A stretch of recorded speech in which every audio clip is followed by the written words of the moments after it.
Hi, hello! For today's video, tayo ay magluluto ng sinampalukang manok. So, nakakita kasi ako kanina ng murang dahon ng sampalok sa palengke. So, naisipan ko na yun ang lulutuin ko ngayon.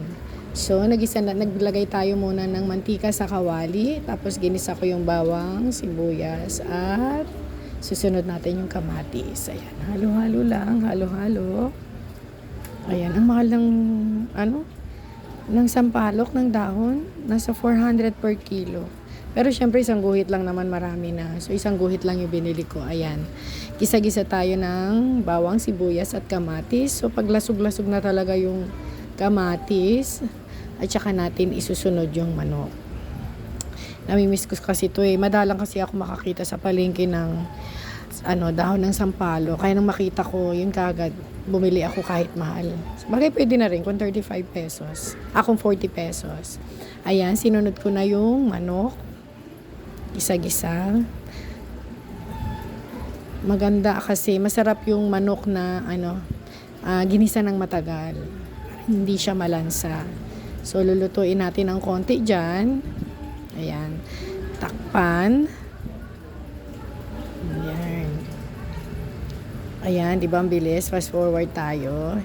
Ilalagay na natin ngayon yung hindi pa pala. Luya pala yan, luya.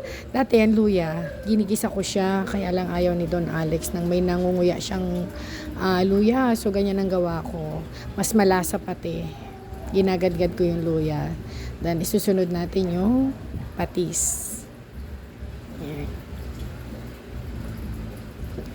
Yan. Next ay ang paminta na nakalagay sa Ajinomoto. Ang susunod ay ang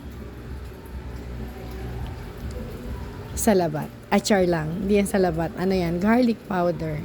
Isang kutsaritang maliit lang na garlic powder. Pwede na yun. Actually, wala namang problema kahit marami niyan eh. Kasi hindi naman siya maalat.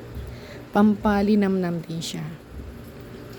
Yan, tapos halo-halo ulit, halo-halo.